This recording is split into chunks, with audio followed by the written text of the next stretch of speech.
അധ്യായം 1. തിത്തിരിക്കിളിയും ചങ്ങാതിമാരും. ഈ ചിത്രത്തിൽ നിങ്ങൾ ആരെല്ലാം കാണുന്നു? ഈ ചിത്രത്തിലെ പപ്പായ മരത്തിൽ എത്ര പപ്പായകളുണ്ട്? പൂച്ച പപ്പായ മരത്തിന്റെ മുകളിലാണോ അതോ താഴെയാണോ ഇരിക്കുന്നത്? ഒരു കുട്ടയിൽ മണ്ണ് നിറച്ചത് കാണുന്നില്ലേ? ഒഴിഞ്ഞ കുട്ടയും കാണുന്നില്ലേ? ഏത് കുട്ടിയുടെ മുടിക്കാണ് നല്ല നീളമുള്ളത്? ചൂല് പിടിച്ചു നിൽക്കുന്ന അമ്മയുടെ മുന്നിലാണോ പിന്നിലാണോ ഒരു പെൺകുട്ടി നിൽക്കുന്നത്? നിങ്ങൾ വീടിന്റെ മുന്നിൽ 2 പന്തുകൾ കാണുന്നില്ലേ? അതിലേതാണ് വലുത്? തൊട്ടു കാണിക്കൂ. ബലൂണും തണ്ണിമത്തനും പിടിച്ച് ഒരു ആൺകുട്ടി നിൽക്കുന്നത് കണ്ടില്ലേ? അവന്റെ ഏതു കൈയിലാണ് ബലൂൺ? ഇടതു കൈയിലാണോ വലതു കൈയിലാണോ? ആരുടെ പാത്രത്തിലാണ് കൂടുതൽ മാങ്ങകൾ ഉള്ളത്? വീടിനടുത്തുള്ളത് ഏത് മലയാണ്? വീടിന് അകലെയുള്ള മരം ഏതാണ്? ഈ ചിത്രത്തിൽ കാണുന്ന ചെറിയ വീട് ഒന്ന് തൊട്ടു കാണിക്കാമോ കൂട്ടുകാരെ? ഇനി നമുക്ക് അടുത്ത പേജിലെ പ്രവർത്തനങ്ങൾ നോക്കിയാലോ? ചിത്രത്തിൽ നിങ്ങൾ എന്തെല്ലാമാണ് കാണുന്നത് കൂട്ടുകാരെ? ഒരു വലിയ വീടുണ്ട്, ഒരു ചെറിയ വീടുണ്ട്, ഒരു വലിയ തോട്ടിയുണ്ട്, ഒരു ചെറിയ തോട്ടിയുണ്ട്. ചിത്രത്തിലെ മാവിൽ എത്ര മാങ്ങകളാണ് നിങ്ങൾ കാണുന്നത്? എണ്ണി നോക്കൂ കൂട്ടുകാരെ. ഒരു പെൺകുട്ടി നിൽക്കുന്നില്ലേ? ആ കുട്ടിയുടെ കയ്യിൽ എത്ര പുസ്തകങ്ങളുണ്ട്?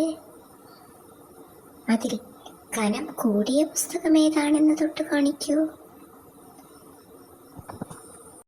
ഇനി ഈ പേജിൽ ചെയ്യാനുള്ള പ്രവർത്തനങ്ങൾ നോക്കാം. ഉയരം കൂടിയ വീടിന് റോസ് നിറവും ഉയരം കുറഞ്ഞ വീടിന് മഞ്ഞ നിറവും കൊടുക്കൂ. ഉയരം കൂടിയ വീടിന് റോസ് നിറവും ഉയരം കുറഞ്ഞ വീടിന് മഞ്ഞ നിറവും കൊടുക്കൂ. മീനുവിൻ്റെ കയ്യിലെ കനം കൂടിയ പുസ്തകത്തിന് ചുവപ്പ് നിറവും കനം കുറഞ്ഞതിന് നീല നിറവും കൊടുക്കൂ. മീനുവിൻ്റെ കയ്യിലെ കനം കൂടിയ പുസ്തകത്തിന് ചുവപ്പ് നിറവും കനം കുറഞ്ഞതിന് നീല നിറവും കൊടുക്കൂ. നീളം കൂടിയ കമ്പ് പിടിച്ച ആളുടെ വസ്ത്രത്തിന് ഓറഞ്ച് നിറവും നീളം കുറഞ്ഞ കമ്പ് പിടിച്ച ആളുടെ വസ്ത്രത്തിന് വയലറ്റ് നിറവും കൊടുക്കൂ. ഇനി അടുത്ത പേജിലെ പ്രവർത്തനം നോക്കാം കൂട്ടുകാരെ. വീട്ടിൽ നിന്ന് അകലെയുള്ള മരത്തിൻ്റെ ഇലകൾക്ക് മഞ്ഞ നിറവും മരത്തടിക്ക് കറുപ്പ് നിറവും കൊടുക്കൂ. വീടിൻ്റെ അകലെയുള്ള മരത്തിൻ്റെ ഇലകൾക്ക് മഞ്ഞ നിറവും തടിക്ക് കറുപ്പ് നിറവും കൊടുക്കാനാണ് പറയുന്നത്. അടുത്ത പ്രവർത്തനം. അടുത്ത് ഉള്ള മരത്തിൻ്റെ ഇലകൾക്ക് പച്ച നിറവും മരത്തടിക്ക് തവിട്ടു നിറവും കൊടുക്കൂ. വീടിനും നിറം കൊടുക്കുമല്ലോ. ഇനി വീടിൻ്റെ അടുത്തുള്ള മരത്തിൻ്റെ ഇലകൾക്ക് പച്ച നിറവും മരത്തടിക്ക് തവിട്ടു നിറവും കൊടുക്കാനാണ് പറയുന്നത്. ശേഷം വീടിന് നിറം കൊടുക്കണേ. ഇനി അടുത്ത പ്രവർത്തനം എന്താണെന്ന് നോക്കാം. വലിയ ആടിന് തവിട്ടു നിറവും ചെറിയ ആടിന് കറുപ്പ് നിറവും കൊടുക്കാനാണ് പറയുന്നത്. മിലന്റെ കയ്യിലുള്ളതിൽ ഭാരം കൂടിയതിന് പച്ച നിറവും ഭാരം കുറഞ്ഞതിന് ചുവപ്പ് നിറവും കൊടുക്കൂ. ഇനി നമുക്ക് അടുത്ത പേജിലെ പ്രവർത്തനങ്ങൾ നോക്കാം. കുറുക്കൻ്റെയും കൊക്കിൻ്റെയും കഥ ടീച്ചർ പറഞ്ഞു തന്നല്ലോ. ആ കഥയിലെ ചില സന്ദർഭങ്ങളാണിത്. ഒന്നാമത്തെ ചിത്രത്തിൽ കാണുന്നത് എന്താണെന്ന് നോക്കൂ കൂട്ടുകാരെ. കൊക്കിന് നീണ്ട ഒരു കുപ്പിയിലും വെള്ളം കൊടുത്തിരിക്കുന്നു. കുറുക്കനും നീണ്ട ഒരു കുപ്പിയിൽ വെള്ളം കൊടുത്തിരിക്കുന്നു. ഇതിൽ നിറയെ ഉള്ള പാത്രമേത്? അതിന് ശരി അടയാളമിടൂ. നിറയെ വെള്ളമുള്ള പാത്രത്തിൻ്റെ ചുവട്ടിലുള്ള കള്ളിയിലാണ് ശരി അടയാളം ഇടേണ്ടത്. ഏതിലാണ് നിറയെ വെള്ളമുള്ളത്? കുറുക്കൻ്റെ പാത്രത്തിലല്ലേ? അതിന് അടിയിൽ ശരി അടയാളമിടൂ. ഇനി രണ്ടാമത്തെ ചിത്രം നോക്കൂ. ഒഴിഞ്ഞ പാത്രമേത്? ശരി അടയാളമിടൂ. ഏത് പാത്രത്തിലാണ് ഒന്നുമില്ലാത്തത്? കുറുക്കൻ്റെ പാത്രത്തിലല്ലേ? അതിന് താഴെയുള്ള ചതുരക്കള്ളിയിൽ ശരി അടയാളമിടൂ. ഇനി നമുക്ക് 13ാമത്തെ പേജിലെ വീട്ടുപകരണങ്ങൾ എന്ന പ്രവർത്തനം നോക്കാം. ഒരേ എണ്ണം വരുന്നവയ്ക്ക് ഒരേ നിറം കൊടുക്കൂ. ഇതാണ് പ്രവർത്തനം. ഇതിൽ കുറേ വീട്ടുപകരണങ്ങളുടെ ചിത്രങ്ങൾ കൊടുത്തിരിക്കുന്നു.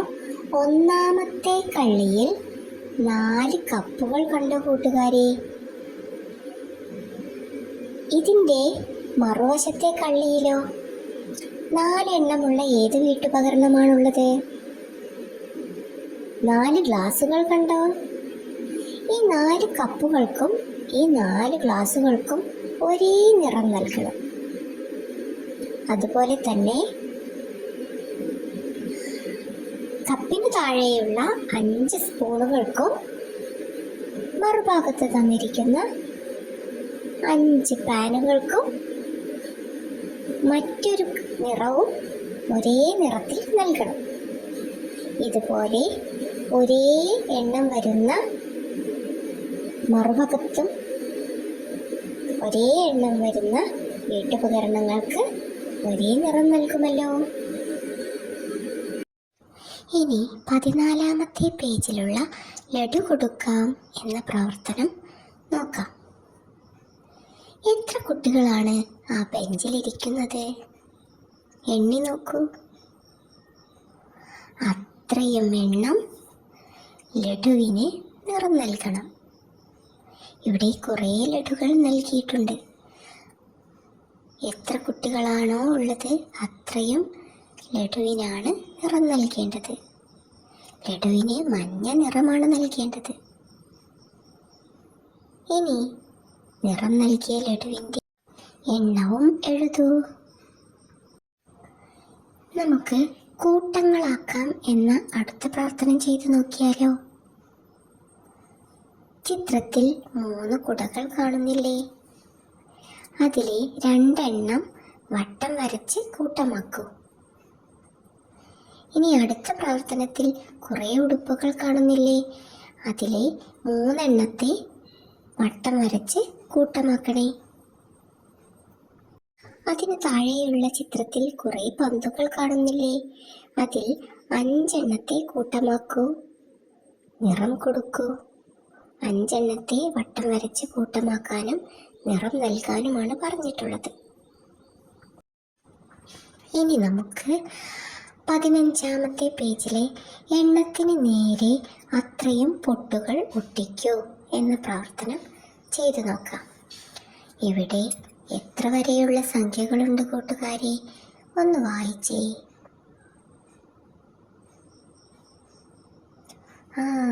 5 വരെയുള്ള സംഖ്യകൾ എഴുതിയിട്ടുണ്ട്. ക്രമത്തിലാണ് എഴുതിയിട്ടുള്ളത് അല്ലേ? ഇനി 1ാമത്തെ കോളത്തിൽ 1 എന്നതിൻ്റെ നേരെ ഒരു പൊട്ട് വരയ്ക്കൂ. വട്ടത്തിൽ വരയ്ക്കണേ. ഇഷ്ടമുള്ള നിറം നൽകൂ. ഇനി 2ാമത്തെ കളത്തിൽ 2 എന്നെഴുതിയതിനു നേരെ 2 പൊട്ടുകൾ വട്ടത്തിൽ വരച്ച് നിറം നൽകൂ. അതുപോലെ 5 വരെയും ചെയ്യണം. ഇനി അതിന് താഴെയുള്ള എണ്ണി എഴുതാം എന്ന പ്രവർത്തനം ചെയ്താലോ? എത്ര കുട്ടകളുണ്ട് അവിടെ? എണ്ണി അതിനു നേരെയുള്ള ചതുരക്കളത്തിൽ എഴുതൂ. അതുപോലെ കരടികളും ഹെലികോപ്റ്ററുകളും ചെണ്ടകളും പന്തുകളും എത്രയുണ്ടെന്ന് എണ്ണി അവയ്ക്ക് നേരെയുള്ള കളത്തിൽ എഴുതാൻ മറക്കല്ലേ കൂട്ടരെ. അടുത്ത പേജിലെ പല്ലുകൾ വരയ്ക്കൂ എന്ന പ്രവർത്തനം നോക്കിയാലോ. ഒരു കുട്ടിയുടെ പല്ലുകൾ ആകെ എത്ര വേണം? 5 എണ്ണം വേണം. മുകളിൽ എത്രയാണ് വരയ്ക്കേണ്ടത്? താഴെ എത്രയാണ് വരയ്ക്കേണ്ടത്? ശ്രമിച്ചു നോക്കൂ. ഒരു ഉദാഹരണം പറഞ്ഞു തരാം. മുകളിൽ ഒരു പല്ലാണെങ്കിൽ താഴെ 4 പല്ലുകൾ വരയ്ക്കണം. എങ്കിലല്ലേ വായിൽ മൊത്തം 5 പല്ലുകളാവൂ. ഇതുപോലെ വരച്ചു നോക്കൂ. ഇനി താഴെയുള്ള വണ്ടിന് പുള്ളിയിടാം എന്ന പ്രവർത്തനം ചെയ്തു നോക്കാം. ഒരു വണ്ടിൻ്റെ 2 ചിറകിലുമായി 5 വട്ടങ്ങൾ വരയ്ക്കണം. വ്യത്യസ്ത രീതിയിൽ എങ്ങനെയൊക്കെ വരയ്ക്കാം? ഓരോ ചിത്രത്തിലും വരച്ച എണ്ണം എഴുതുക. ഒരു വണ്ടിന് ആകെ 5 പുള്ളികളാണ് വേണ്ടത്. വരച്ച ശേഷം കള്ളികളിൽ എഴുതാൻ മറക്കല്ലേ. 17-ാം പേജിലെ പ്രവർത്തനങ്ങൾ ചെയ്യാനാവശ്യമായ സാധനങ്ങൾ 53-ാമത്തെ പേജിലാണ് തന്നിട്ടുള്ളത്. ഈ ചിത്രങ്ങൾ വെട്ടിയെടുത്ത ശേഷം മാത്രമാണ് 17-ാം പേജിലെ പ്രവർത്തനം ചെയ്യേണ്ടത്. ഇങ്ങനെയാണ് ഈ പ്രവർത്തനം ചെയ്യേണ്ടത്. 5 ഇലകൾ വെട്ടിയ ശേഷം ഓരോ ഇലകൾ വീതം ഓരോ ചെടിക്കും ഒട്ടിച്ചു കൊടുക്കുക. ഒരു ചെടിക്കും മാത്രം 1 ഇലയും 2 ചെടികൾക്ക് 2 ഇലയും വെച്ചു കൊടുക്കുക.